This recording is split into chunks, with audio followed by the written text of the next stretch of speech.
Hello, awesome one. The holiday season is upon us, and for some of us, that could mean happiness and joy, while for others, it could mean stress. Well, one way of helping you keep stress at bay and anxiety at bay is to learn the art of effective communication. Not just the ability to speak words, but the ability to transmit exactly what you want and have the receiver understand what you're trying to convey. It's also important to note that you need to be good at both to have effective communication. So, I'm going to give you 5 of Dee's keys to help you improve your communication. And when you do this, you can go into the holidays feeling good, feeling like you know that you can have a great holiday season. So, here's one of the questions to ask yourself. Do you pay complete attention to others when you're speaking? If your answer is yes, then you're doing great. Great job.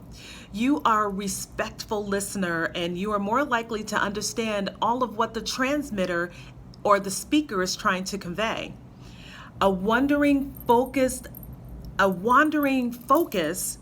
discourages communication. It discourages open communication because you're off somewhere else, or you could be off somewhere else when the speaker or the transmitter is trying to give you information.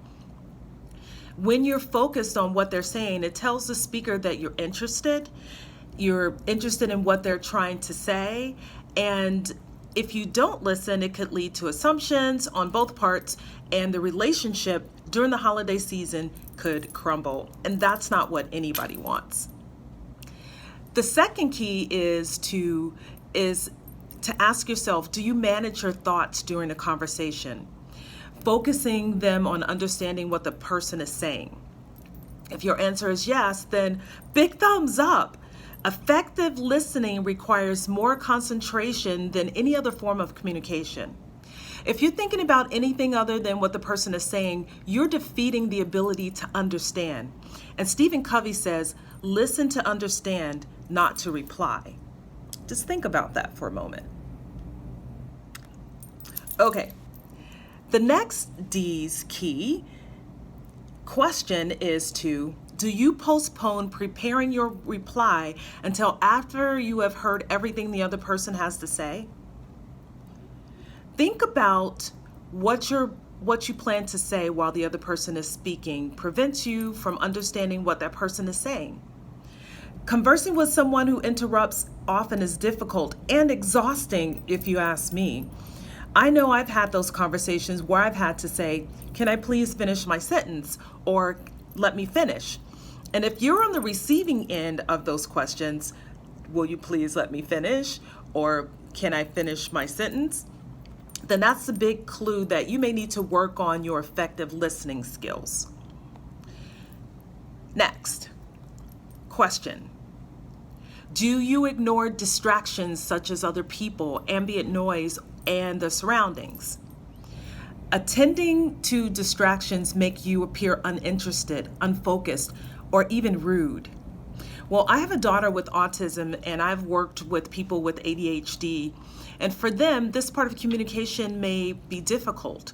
However, if your excuse is merely poor communication skills, begin to improve those now. Make a conscious effort to laser focus on the speaker's voice and nothing else.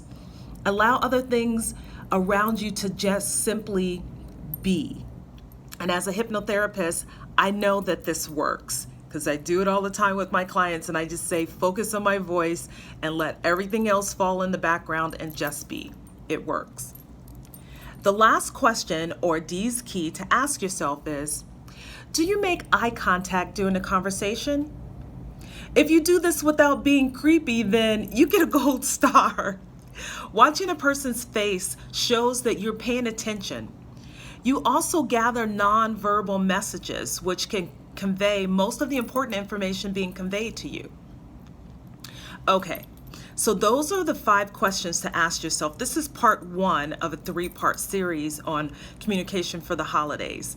So if you need work on some of those parts, not to worry, just go and do your work. It takes practice. Effective communication is a learned skill that anybody can do. Now, check back soon to see part 2 of these series to find out how else you can improve your communication during the holiday season. Don't forget to comment below or on the blog and just give me your tips, anything that you know that you do during the holidays to stay calm, keep anxiety at bay, and to improve your effective communication. Remember that go to CoachDeeWoolridge.com or DeeWoolridge.com and you can sign up for coaching classes or one-on-one, and I'm there for you for this holiday season. Take care for now. Bye.